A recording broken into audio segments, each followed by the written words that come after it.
তাম্বা তুলসের পূজারে কইরা রাখিনো রে হাইরে সোনার বান্দারে কিবা খাইবা কিবারে নিবা বলো রে হাইরে সোনার বান্দারে নাকি এরে আমার মা এ আমার খালা বোনেরা শুনেন যারা এরকম কাজ করছেন রা মা তওবা করেন আল্লাহর দরবারে তওবা করেন না হলে মারে আপনি নামাজ পড়ছেন রোজা রাখছেন তেলাওয়াত করছেন এই মন্ত্র পড়তে পড়তে দোয়া পড়তে পড়তে যদি আপনার মত হয়ে যায় আল্লাহর জান্নাত আপনি যেতে পারবেন না আল্লাহর জান্নাত যাওয়া হবে না আল্লাহর কাছে দোয়া করি রব্বুল আলামিন আমি যা বলবো যেন সহিহ হাদিস এবং কোরআন থেকে বলতে পারি এবং তার প্রতি ছোট বড় সকলে যেন আমরা আমল করতে পারি তার জন্য আল্লাহ আমাদেরকে তৌফিক দেন পড়ুন আল্লাহুম্মা আমিন।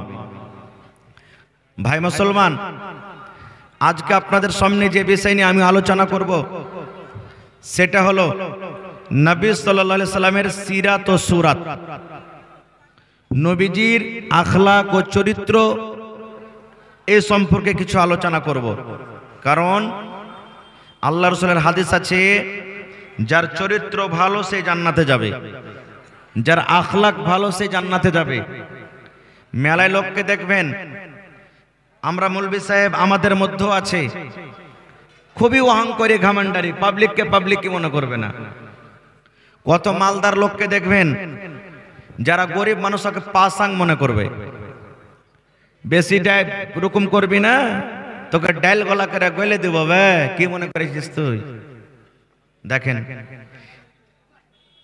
আরো এই ধরনের মেলাই আছে তো শুধু এটা দুনিয়ার আমাদের জামানাতি হয়েছে তা নয় আল্লাহ রাসূলের জামানাতো নবীজিকে জাদুকর বলেছেন নবীজিকে দিওয়ানা বলেছেন নবীজিকে পাগল বলেছেন নবী দিনের কথা যখন বয়ান করতেন তখন বলতে রে ইয়ার কাছে জিন আসছে আর আইসা একে শিখিয়ে দিয়েছে নবীজি যখন দিনের কথা বলতেন কোরআন পড়া শুনাইতেন তখন বলতে এই বড় শাইর ই পাগল হয়ে গেছে আর মাথা টাথা ঠিক নেই এরকম ভাবে লোকেরা নবীকে বলতেন কিন্তু নবীজিকে আল্লাহ তাবারাক ওয়া তাআলা সূরাতুল কালামে তাসাল্লি দিয়েছেন অন্য জায়গাতে আরো আছে হে নবী মানুষেরা আপনাকে পাগল বলছে দিওয়ানা বলছে মাজনু বলছে আবারা বলছে শাইর বলছে ওরা বলছে বলুক গা কিন্তু আপনি পাগল নন আপনার চরিত্র আপনার ব্যবহার সব থেকে উত্তম আপনি আলা আখলাকের মানুষ একজন সাহাবী এসে নবীর ব্যবহার আখলাক সম্পর্কে জিজ্ঞাসা করলেন নবীজির আখলাক ব্যবহার সম্পর্কে একটু বলেন তো মায়েশা রাদিয়াল্লাহু তাআলা আনহা বলছেন এরে আল্লাহর বান্দা তুমি কি আল্লাহর কিতাব কোরআন পড়োনি আল্লাহর কিতাবটাই তো হলো নবীজির আখলাক চরিত্র আল্লাহর কিতাব কি তুমি পড়োনি দেখবেন মনে দুঃখ করবেন না মেলায় ভাই নামাজ পড়ছে হজ করে এসেছে কেউ যদি হাজী সাহেব থাকেন তো মনে করিয়েন না যে আমাকে বলছে কিছু লোক এমন আছে বলবে ওর যদি কোনো ক্ষতি হয়ে যায় ভাই কেউ ঘাস কেটে লিয়েছে কেউ মাকে কেটে লিয়েছে কেউ আর কিছু ক্ষতি করেছে একবারে ওর সাত গোষ্ঠীকে তুলে গাইল দিবে আর বলবে সালার বেটা সালারা আমি তো হজ করেছি আমি কিছু কহিনি আর বেটারা থাকলে দেখ তোকে কি করতো আর আগে যাব না এতখানি বুঝিয়ে লিয়েছেন আপনারা একবারে বলতো সুবহানাল্লাহ দেখেন মেলাই লোক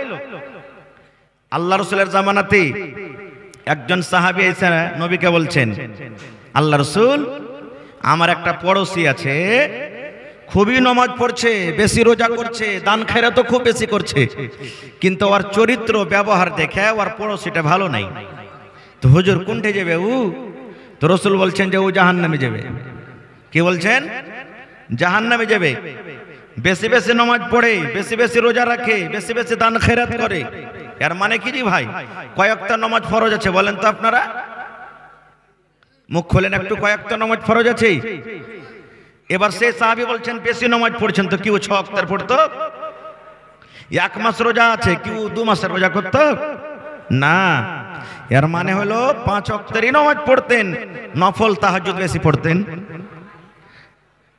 এক মাসই রোজা রাখতেন নফল রোজা বেশি বেশি রাখতেন এই জন্য বলছেন যে ও নমাজ রোজা দান খেরাত বেশি করছে, কিন্তু ওর ব্যবহারে আখলাকে ওর পড়োশি ভালো নাই। দেখবেন কত পড়োশি আছে, কেউ হতে আইল খালি কুটবে, খালি যখন যখন হাল বাহিবে তখন তখন খালি আইল করবে, এরকম লোক আছে না? আর পাঁচজনকার লোকটা বেচারি গরিব, ও তো মনে করবে যে এইটা আমার কি করতে পারবে, আসতে গেলে 5-7 বাব্বাটা আছে, শালাকে সাটিয়ে দেবো একবারে, কিচ্ছু করতে পারবে না। কানটা থেকে মুলাই চুরি করে নিবে, সস চুরি করে নিবে, ভুট্টা ভেঙে নিবে, মুরগিকে ঝাপটা মেরে জবে করে খেয়ে নিবে। তো বলছেন হুজুর আমার পড়োশিতে একটা লোক নমাজ রোজা সব বেশি করছে, কিন্তু ওর চরিত্র ব্যবহারে পাঁচজনকার পড়োশি খুশ নাই, কোনটা যাবে? রাসূল বলছেন ও জাহান্নামে যাবে। আর একজন এসে বলছেন হুজুর আমার পড়োশি কিন্তু খুবই ভালো, নমাজ কম করে, রোজা কম করে, দান খেরাত কম করে, কিন্তু ওর ব্যবহারটা খুব ভালো, ও কোনটা যাবে? রাসূল বলছেন ও জান্নাতের ভিতরে যাবে। কম করার মানে কি? 5 জায়গাতে 4 ওয়াক্ত নামাজ পড়তেন কি না? 5 ওয়াক্তেরই নামাজ পড়তেন, কিন্তু নফল কম পড়তে পারতেন। 1 মাস রোজা রাখতেন, নফল কম করতেন। তো বলছেন ওর ব্যবহার ভালো, এই জন্য লোকটা কোথায় যাবে? জান্নাতের ভিতরে যাবে। এটা একটা হাদিসে গেল। তাহলে বোঝা গেল যে ব্যবহারটা, চরিত্রটা কেমন করতে হবে? নবী মুহাম্মদ সাল্লাল্লাহু আলাইহি ওয়াসাল্লামের চরিত্রের মতন করতে হবে। নবীর চরিত্র কেমন আমি পরে বলছি। আরেকটা হাদিস শুনলেন, আল্লাহ রাসূল একদিন বসে আছেন, সাহাবায়ে কেরাম বসে আছেন, আপনারা যেমন বসে আছেন, সাহাবায়ে কেরাম বসে আছেন, নবী বসে আছেন। একটা মাইয়াত ঘাড়ে করে চলিচ্ছেন, জানাজা চলিচ্ছে, জানাজা চলিচ্ছে।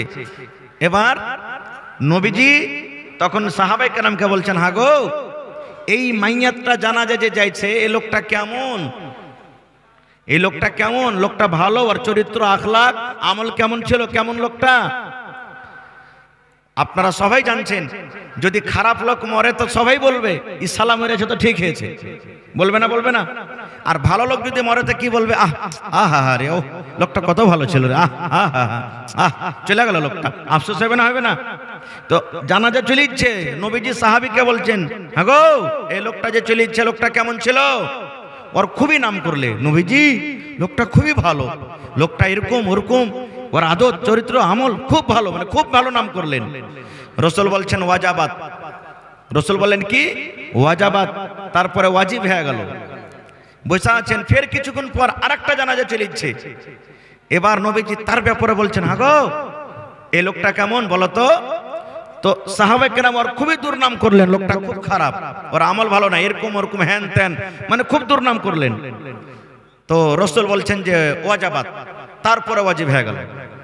সাহাবায়ে কেরাম বুঝতে পারলেন না, এবার রাসূলকে বলছেন, ইয়া রাসূলুল্লাহ, আল্লাহর নবী গো আমরা বুঝতে পারলাম না, একটা লোক ভালো তার গুণ গাইলাম, লোকটার নামাজে ভালো, রোজাতে ভালো, তেলাওয়াতে ভালো, তার চরিত্র ভালো, সব ভালো, তার ব্যাপারে বললেন ওয়াজাবাত, মানে ওয়াজিব হয়ে গেল। আর একটা লোক যার দুর্নাম করলাম, লোকটার আমল ভালো নাই, চরিত্র ভালো নাই, ব্যবহার ভালো নাই, তারও ব্যাপারে বললেন ওয়াজাবাত, মানে ওয়াজিব হয়ে গেল। নবী গো ওয়াজাবাত মানে কি আমরা বুঝতে পারলাম না, ভালোর বেলাতে ওয়াজিব হয়ে গেল আর খারাপের ব্যাপারে ওয়াজিব হয়ে গেল, তাহলে ওয়াজাবাত মানে কি আমরা বুঝতে পারলাম না।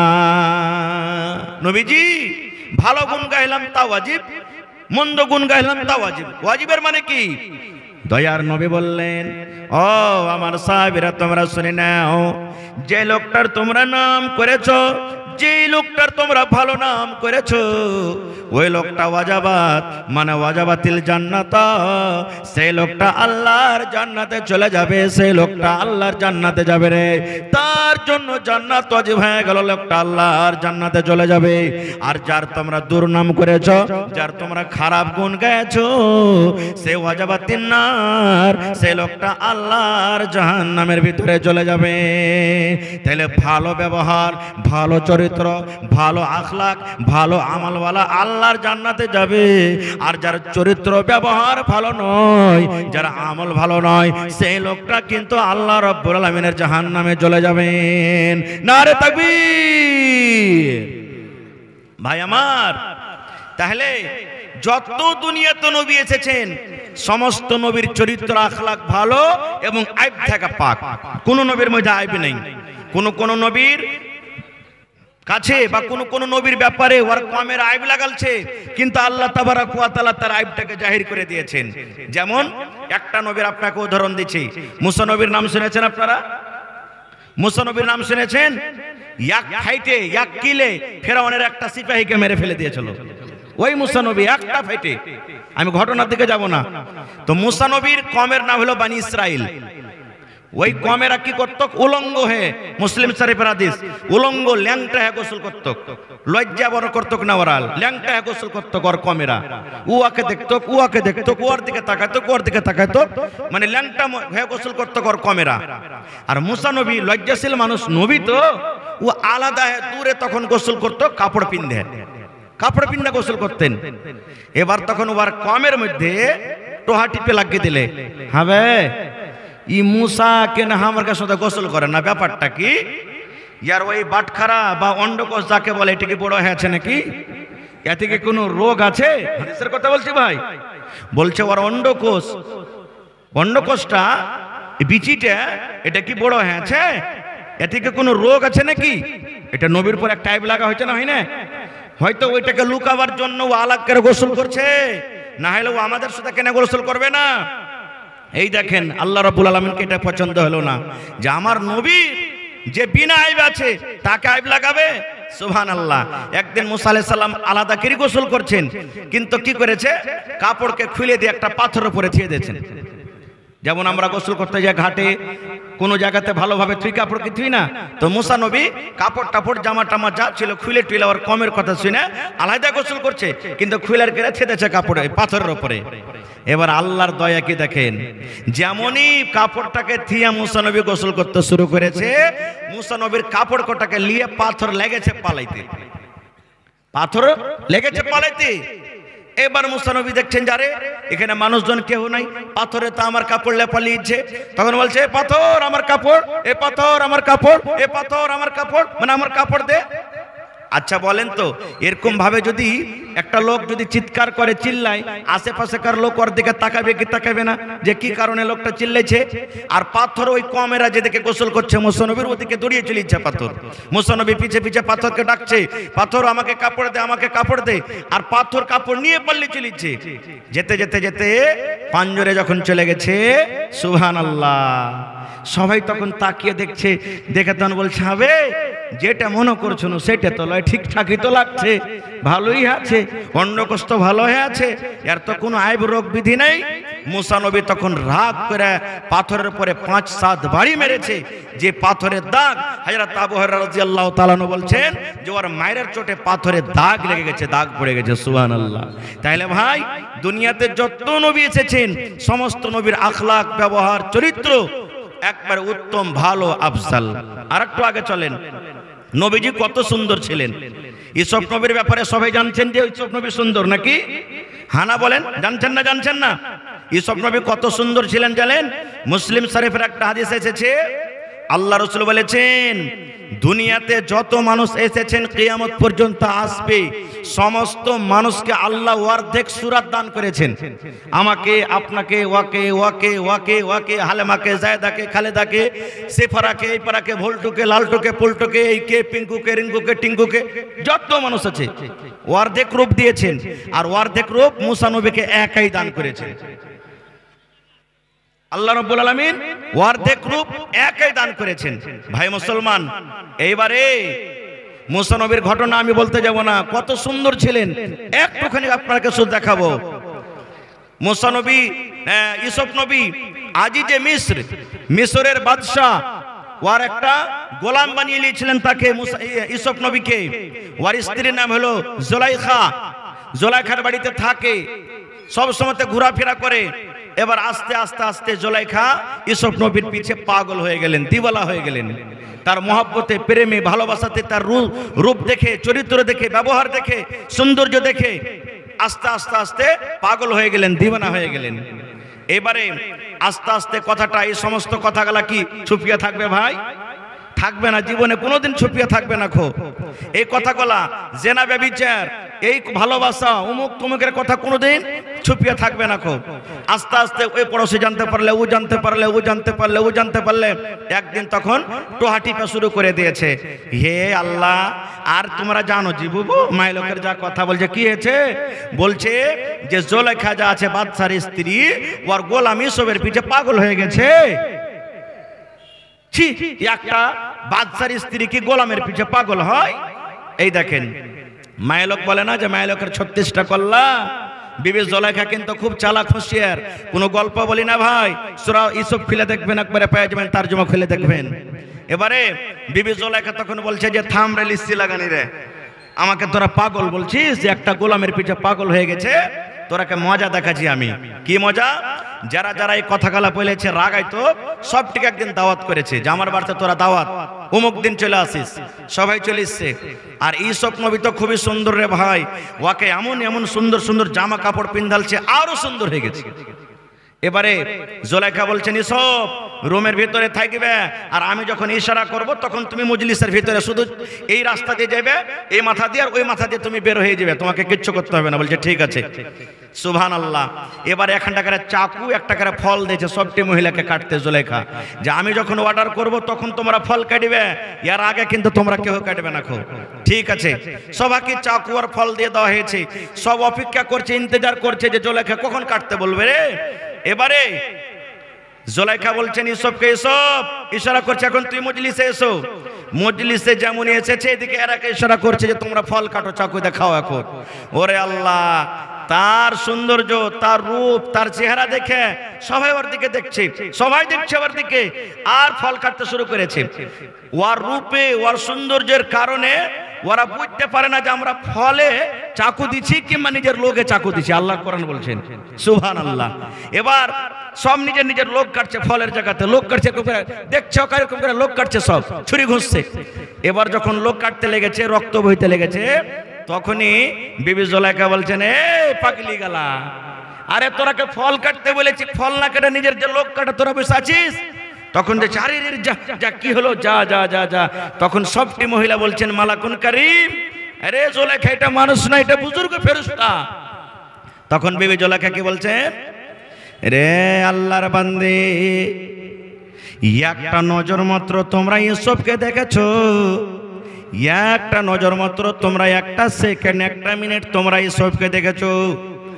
তার রূপ দেখে, তার চেহারা দেখে, তার হোসনা দেখে যদি তোমরা নিজের ফলটাকে না কেটে লোকটাকে যদি তোমরা কেটে দাও রে বাবু, তাহলে যে সব আমার বাড়িতে আছে, আমার সাথে গল্প করে, আমার সাথে চলাফেরা করে, আমার সামনে ঘোরাফেরা করে, বাবু রে বলো আমার সাথে কি হইতে পারে?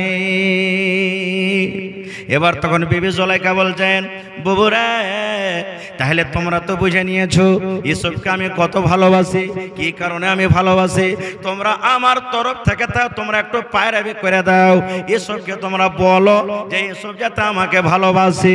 এবার সমস্ত মহিলারা ইউসুফকে যা বলছে, ইউসুফ তোমার মালিকা যা বলছে তুমি শুনে নাও, জুলেখার কথাটা তুমি শুনে নাও, একবার তোমার সাথে মনের আরমানটাকে পুরা করবে, জেনা ব্যভিচার করবে।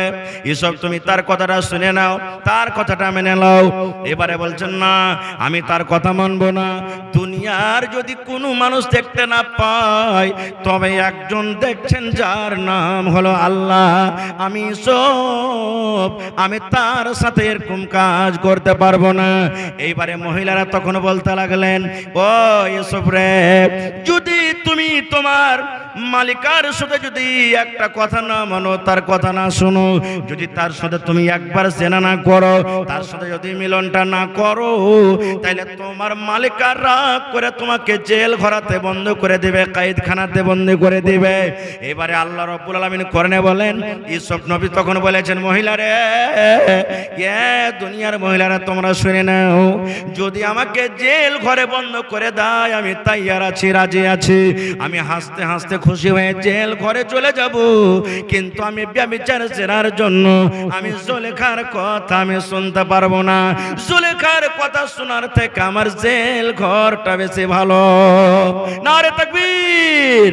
তাই কবি বলছেন, হয়নি, হবে না, হতে পারে না, আমার নবীর সাথে কারো তুলনা হয়নি, হবে না, হতে পারে না। আমার নবীর সাথে কারো তুলনা। ইউসুফকে দেখে যারা আঙ্গুল কেটেছে, তারা কি আমার নবীর রূপ দেখেছে? ইউসুফকে দেখে যারা আঙ্গুল কেটেছে, তারা কি আমার নবীর রূপ দেখেছে? আরে দেখতো যদি কেটে দিত, আরে দেখতো যদি কেটে দিত কলিজাখানা।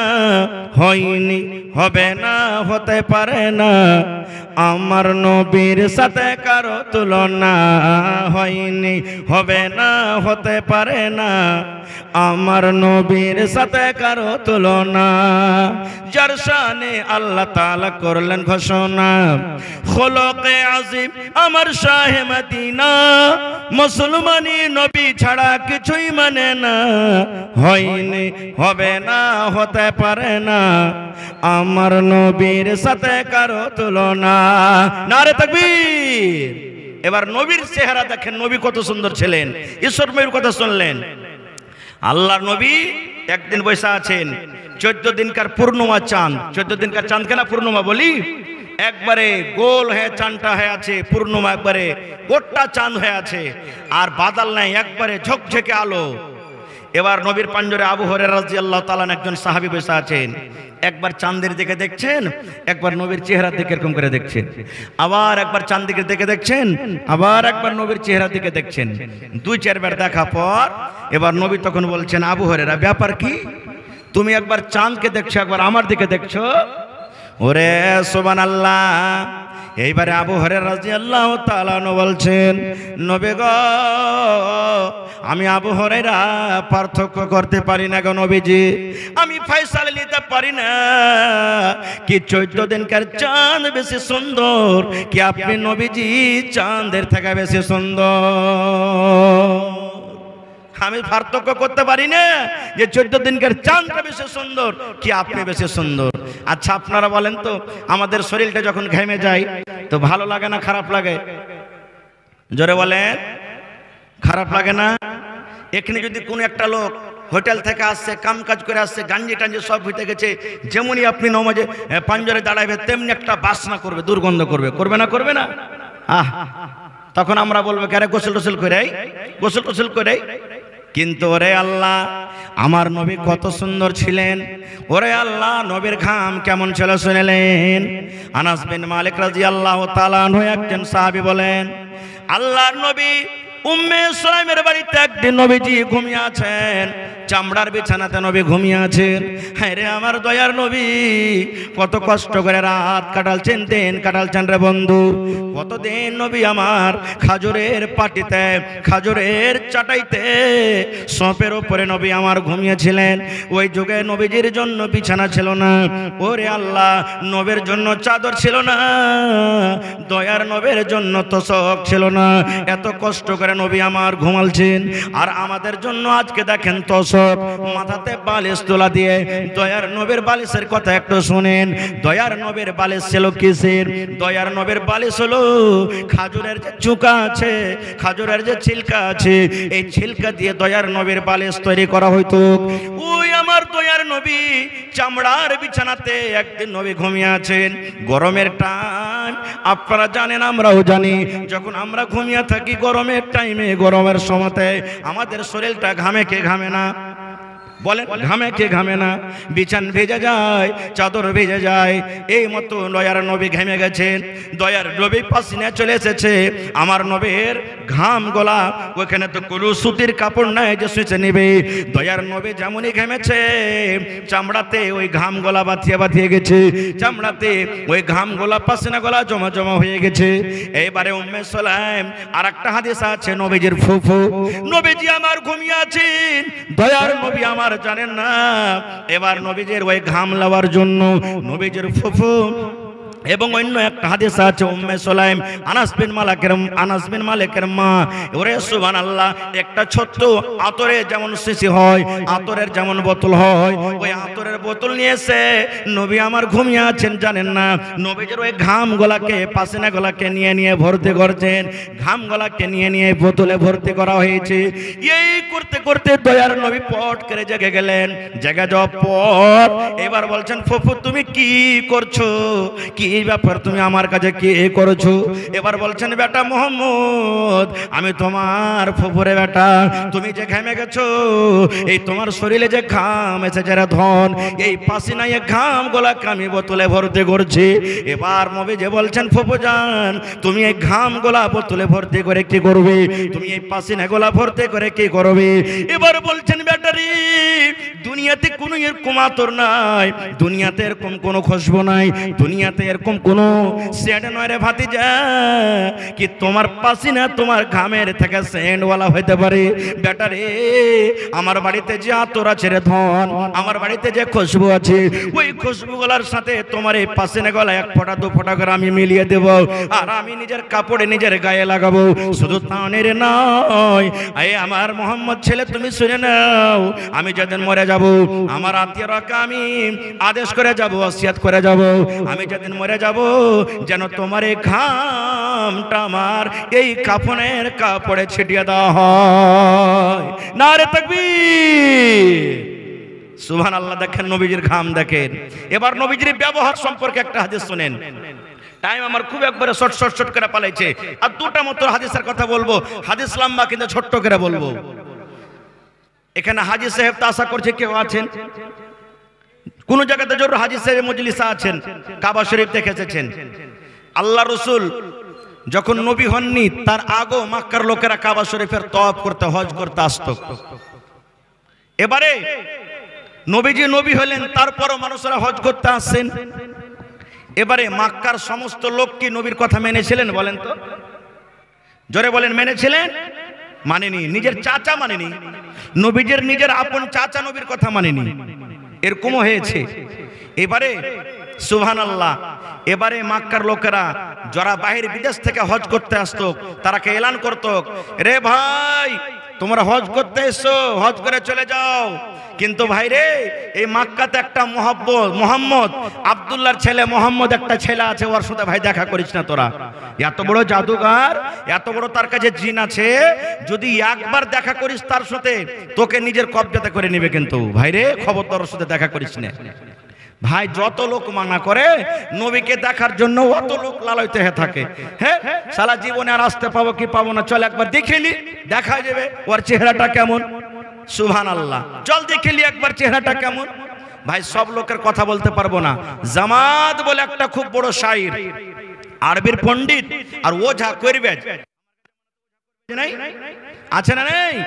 সুবহানাল্লাহ, কেমন ওঝা করবে, যেই আগরবাতি সামনে রাখবে, ফুল সামনে রাখবে, সুবহানাল্লাহ, পান সুপারি তুলসী অবিজবি আর সুন্দর করে মন্ত্র পড়বে, তাম্বা তুলসের পূজারে কইরা রাখিনো রে হাই রে সোনার বান্দারে, কি বা খাইবা কি বারে নিবা বলো রে হাই রে সোনার বান্দারে।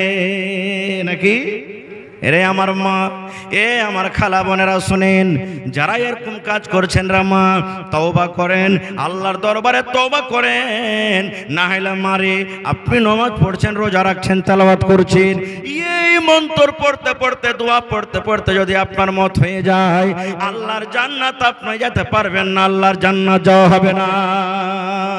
খায়ের যা হোক, এই বিষয়ে নিয়ে কোনোদিন আলোচনা করব।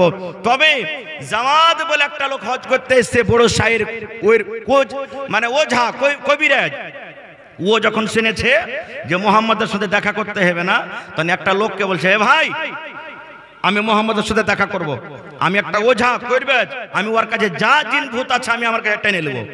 বলছে যাচ্ছি না রে ভাই, পারবি না? বলছে না, দেখবো ওর কত বড় জিন আছে, ওর ভূত আছে, চল দেখা।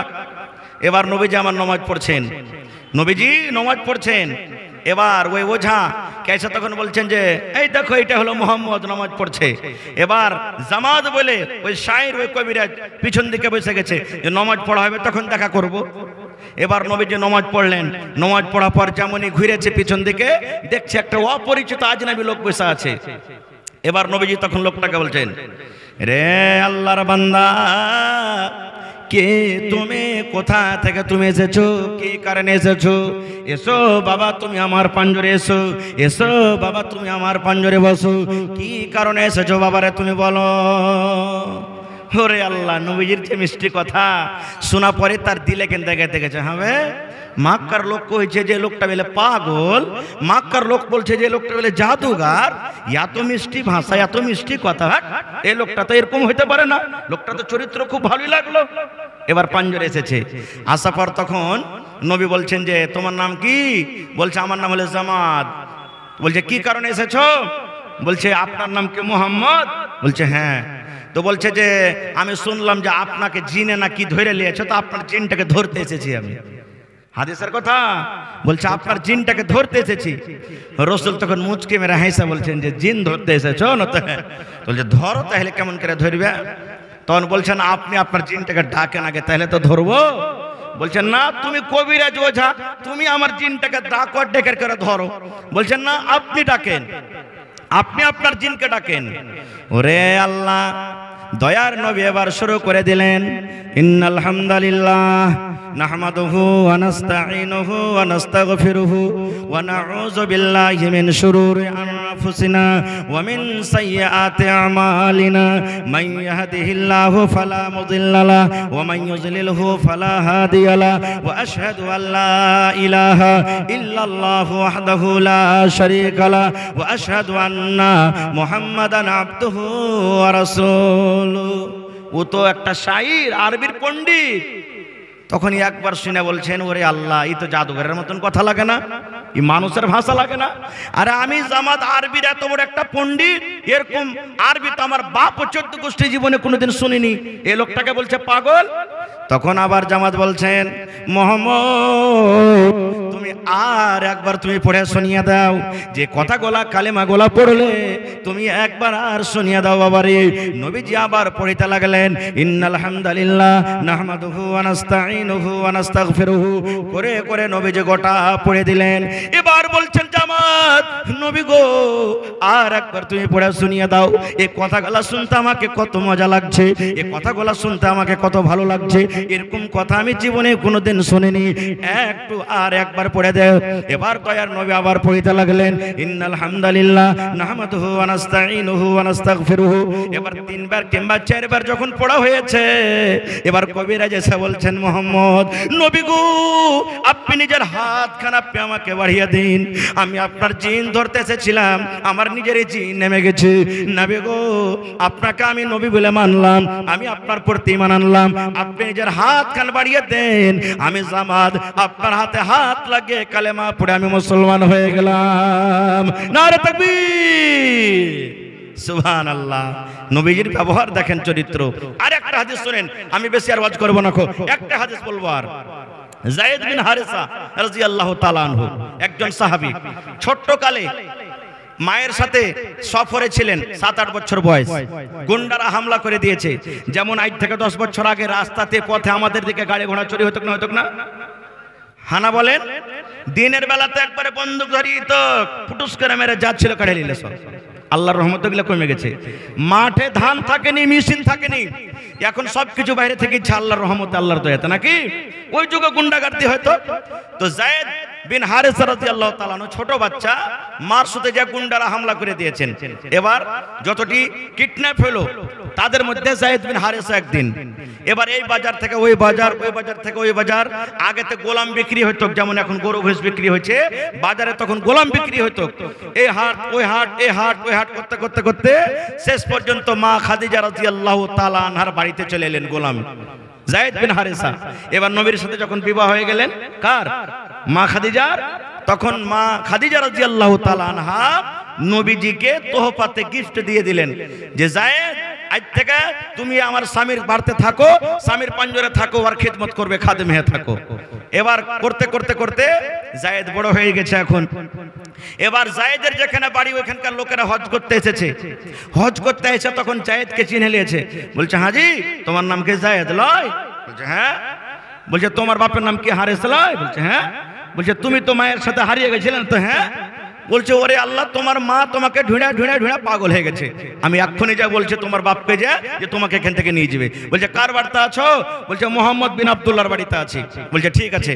এবার এই লোকেরা যে বলে দিয়েছেন ও জায়েদের বাপ তোমার বেটার খবর হয়ে গেছে। বলছে কোথায় আছে? বলছে মক্কাতে মোহাম্মদ বলে নাকি একটা নবী আছে, ওর বাড়িতে আছে। বলছে তাই না? তো হ্যাঁ। বলছে ঠিক আছে। ওর বাপ বাটুয়াতে করে, আগতে মানুষ বাটুয়াতে টাকা রাখতো নাকি, বাটুয়া তো বুঝেন সবাই না, বাটুয়াতে টাকা রাখতো। এবার বাটুয়াতে করে কিছু টাকা সোনা চাঁদির টাকা নিয়ে আর তার চাচাকে সাথে করে নিয়ে দু ভাই জায়েদ কানার জন্য চলে এসেছেন। মক্কাতে আসার পর তখন আশেপাশের লোককে বলছে হাজি তোমার কি মক্কাতে বলে একটা মোহাম্মদ বলে নবী কে আছে, ওর বাড়িটা দেখাবে না? বলছে হ্যাঁ আছে, ওখানটা ওর বাড়ি চলে যাও। এবার যে ডাক দিলেন নবীজিকে, নবীজি এলেন। আসার পর বলছেন যে আপনি নাকি নবী, নবী টবি তো আমরা জানি না। তখন তো মুসলমান না হয়নি ওরা।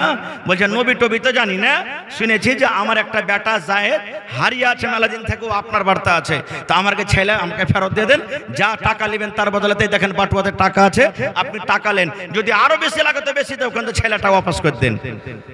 নবীজি তখন বলছেন যে তোমাদের ছেলে হলো জায়েদ? বলছে হ্যাঁ। তোমরা নিয়ে যাবে না? তো হ্যাঁ।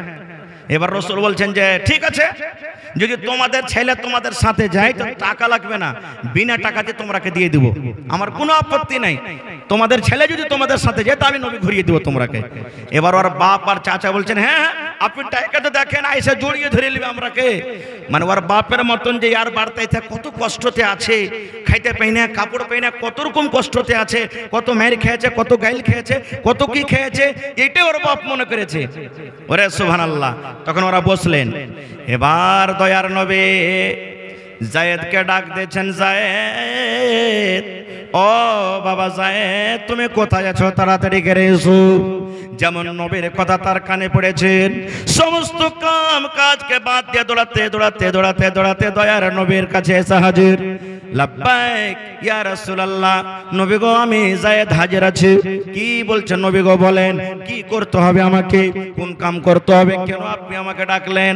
দয়ার নবী বললেন এ জায়েদ তোমাকে কাজ করতে হবে না রে বাবা, এই দেখো তোমার আব্বা জান তোমার চাচা তোমাকে আনতে এসেছে।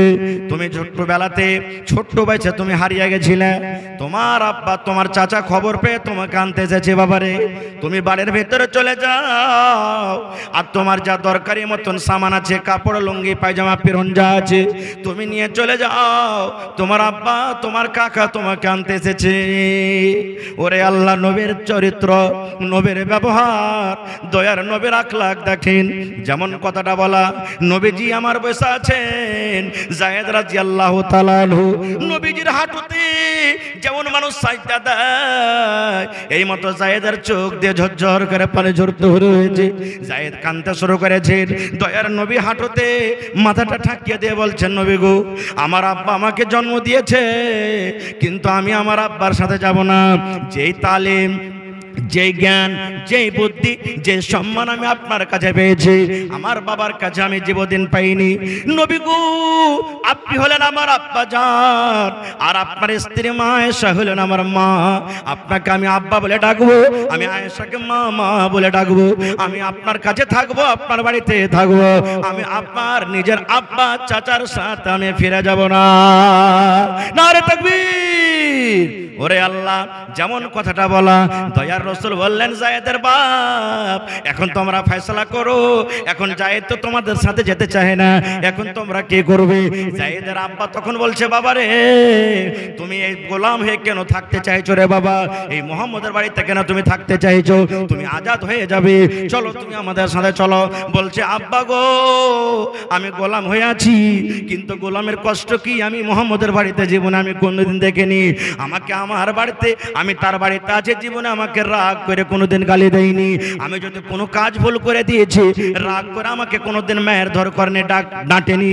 এই জন্য আমি নবীকে ছেড়ে আমি কোথাও যাব না। যেমন কথাটা বলা, দয়ার নবী যায়েদের হাত কোনা টানতে টানতে কাবা শরীফের কাছে নিয়ে চলে গেলেন। সমস্ত লোককে ডাকতে বলছেন, ও মক্কার লোকেরা শোনো রে, এই যায়েদকে দেখো, আমি আজ থেকে যায়েদকে আজাদ করে দিলাম। আর যায়েদ যখন আমাকে আব্বা বলে ডাক দিয়েছে, যায়েদকে আমি বেটা বানিয়ে নিলাম। আজ থেকে যায়েদ বিন হারেসা হলো আমি নবী মুহাম্মদ আমার বেটা, এবং আমার স্ত্রী আয়েশা হলো তার মা। নারে তাকবীর। ভাই আমার, বলার মেলায় কথা আছে, আমার পিছনে আরো বক্তা আছে ভাই, তারাকে শুনতে হবে। এ বিষয় নিয়ে আলোচনা করলে 2-4 ঘন্টা আরো লাগবে। আল্লাহ বাচ্চা রাখে, ইনশাআল্লাহ কোনোদিন বলবো। তবে ভাই রে, এই চরিত্র ব্যবহার নবীর ব্যাপারে জানবেন কেমন করে? রাস্তা পথে পাওয়া যাবে ভাই, রাস্তা পথে পাওয়া যাবে, পাওয়া যাবে জি ভাই, পাওয়া যাবে না। খো বাজারে পাবেন, পাওয়া যাবে না। গ্রামে পাওয়া যাবে, পাওয়া যাবে না। নবীর জীবনী জানতে গেলে এই মাদ্রাসাতে পড়িতে হবে, মাদ্রাসাতে লিখতে হবে, মাদ্রাসাতে থাকতে হবে। বিনা মাদ্রাসাতে পড়ে লিখে, বিনা তালিমে নবীজির জীবন ব্যবহার চরিত্রের ব্যাপারে আপনি জানতে পারবেন না। এজন্য ভাই এই মাদ্রাসার দরকার আছে। মাদ্রাসা আমাদেরকে চালাইতে হবে। মাদ্রাসা আমাদের জান, মাল, ইজ্জত, আবরু, মাদ্রাসা আমাদের সব কিছু। এজন্য ভাই এই মাদ্রাসা বিনা টাকাতে চলবে না। আর আপনারা জানেন, আপনার বাড়িতে সুবহানাল্লাহ, এই যে ছেলে মেয়েরা আপনার বাড়িতে আছে, আপনার কতটি খরচা হয় একদিন আপনি জানতে পারছেন। এত বড় মাদ্রাসা, এতে বিজলি খরচ আছে, রুম খরচ আছে, আপনার টিচার খরচ আছে, বাচ্চা খরচ আছে, বিভিন্ন রকমের আরো খরচ আছে। যে খরচটা বহন করবে কে? আপনারাই করবেন। এই মাদ্রাসাতে কোনো সরকারি টাকা আসে না, সরকারি কোনো বেতন আসে না, সরকারি কোনো সহযোগিতা আসে না। মাদ্রাসার সরকার হলেন আপনারা, মাদ্রাসার হিতাকাঙ্ক্ষী হলেন আপনারা, মাদ্রাসার মালিক হলেন আপনারা। এই জন্য আপনারাকে মাদ্রাসাটা চালাইতে হবে। ভাই দেখি আজকে 1 টাকা দেবেন তো 1 টাকা আমি আপনাদের কাছ থেকে নেব। দেখি কোন আল্লাহর বান্দা আছেন আজকে, মৌলানা এই মাদ্রাসার জন্য, যেখানে একটা ওয়া মানুষ হবে, যেখানে ওয়া মানুষ জানোয়ার থেকে মানুষ তৈরি করা হয়, এরকম ফ্যাক্টরিতে আমি 10,000 টাকা একটা লোক দান করলাম, আমি 5,000 টাকা একটা লোক দান করলাম, আমি 15,000 টাকা একটা লোক দান করলাম, 1 ডিসমিল আমি জমিন দান করে দিলাম, একটা ছাগল দান করে দিলাম, একটা গরু দান করে দিলাম, এবং হাজার 500 করে দেখি 50টা লোক, এবং 50 বড়া সিমেন্টের আবদার করলাম। 1 বড়া, 2 বড়া, 3 বড়া, 5 বড়া করে সিমেন্ট। দেখি আমার যুবক ভাই, আপনার জীবনে কত টাকা আসছে, কত টাকা যাচ্ছে, কত টাকা নিয়ে আপনি চলে যাচ্ছেন। ভাই আমার, এই টাকাটা আপনার জমা থাকবে, কিয়ামতের দিন পাবেন। দেখি একটু আসেন তো আল্লাহর রাস্তে। সর্বপ্রথম 5,000 টাকা কেউ একটা লোক দিতে পারবেন? 10,000 টাকা একটা লোক কেউ দিতে পারবেন? দেখি 1,500 করে 50টা কলমের আবদার করেছি, এবং কমিটির লোককে বলবো, মা খালারকে পিন্ডালে চাদর দিয়েছেন, চাদর গেছে। মায়েরা খালারা প্রত্যেক জালসাতে দেখতে পাচ্ছি যে দান করছেন, খুব মন খুলে দান করছেন। এমন এই যে দেখেন, কিছুদিন আগে আপনাদের এই বাজারে, কানুয়া বাজারে না হাটখোলা, কানুয়া বাজার না হাটখোলা, এটা কানুয়া বাজারের মসজিদের জালসা হয়েছিল। ওরা সুবহানাল্লাহ, মায়েরা খালারা কত মন খুলে খুলে দান করেছেন। এই আমার নাতনি সাহেব পয়সা আছেন, দেখেন গোটপুরে একটা মাদ্রাসা, এত মায়েরা খালারা দান করেছেন যে বলার শেষ নাই। আমাকে মনে হয় 1 লাখ টাকা থেকে উপর শুধু জেওয়ার এসেছে। তা আজকে দেখি আমার কোনো মা, দাদি, নানি আছেন, কাঁসার বদনা, কাঁসার থালি, কাঁসার গিলাস, কাঁসার পেয়ালা একে বাড়তে থুইতে হবে না। নতুন পুরাতন ভাঙ্গা ফুটা যা আছে সব জমা করে দেন কোরআনের জন্য, কারণ বাড়িতে এগুলা ব্যবহার করে না। আল্লাহর রাহে দান করে দিবেন, নেকি পাবেন গে মা। লিয়েছেন যত কাঁসার বদনা আছে, থালি আছে, গিলাস আছে, চামচ আছে, আর গলার হার, নাকের নাকমাছি, সুবহানাল্লাহ, গলাতে তাবিজ যা থাকছে সোনার, কানের বালি, পার পায়াল, আংটি যা আছে সব লিয়েছেন। এবং আজকে একটা আবদার রাখলাম, এই দেখি চিমনি বাজার এলাকা এই খলিফা চক মাদ্রাসার জন্য কোন আমার মা আছেন, একটা ছাগল দান করতে পারবেন আল্লাহর রাস্তে? মাশাআল্লাহ। এই দেখেন আমার নানা যান, কি নাম আপনার? মোহাম্মদ ইসরাইল। সর্বপ্রথম নাম, সর্বপ্রথম দান মোহাম্মদ ইসরাইল সাহেব, বুড়া মানুষ, 500 টাকা দান করেছেন। নানা জোড়া লাগাতে পারবেন না আর 500 টাকা 1 বড়া সিমেন্ট। নারে তাকবীর। এই দেখেন 50 বড়া সিমেন্টের আবদার করেছি ভাই, 1 বড়া ইনশাআল্লাহ বিসমিল্লাহ হয়ে গেছে। মোহাম্মদ ইসরাইল সাহেব 500 টাকা নগদ, 1 বড়া সিমেন্ট। মাশাআল্লাহ, জাযাকাল্লাহ। রব্বানা যালামনা আনফুসানা ওয়া ইল্লাম তাগফির লানা ওয়া তারহামনা লানাকুনান্না মিনাল খাসিরিন রব্বানা আতিনা ফিদ দুনিয়া হাসানা ওয়া ফিল আখিরাতি হাসানাতাও ওয়া কিনা আযাবান নার। আল্লাহ 500 নয় 5000 টাকা মনে করে তুমি কবুল করে নাও। মনের আশাকে আল্লাহ পুরা করে দাও। রোজি রোজগারে আল্লাহ বরকত দাও। আল্লাহ হাতে টাকাতে পয়সায় তুমি বরকত দাও রব্বুল আলামিন। আত্মীয় স্বজন যারা কবরে চলে গেছেন তারকে কবরে তুমি জান্নাতের বিছানা দিয়ে দাও। আল্লাহ তারকে কবরকে নূর দিয়ে মনোমর করে দাও। রব্বানা তাকাব্বাল মিন্না ইন্নাকা আনতাস সামিউল আলিম। আমিন। একটু উঠেন ভাই, সময়টাকে এইদিক ওদিকে না কাটিয়ে যতটি লোক এখানে আছেন, রাস্তাতে আছেন, আল্লাহর রাস্তায় সবাই আছেন। এটা মনে করিয়েন না যে মৌলানা 100 200 300 দান চাইলে না, সবাইকে ডাকছি ভাই আল্লাহর রাস্তায়।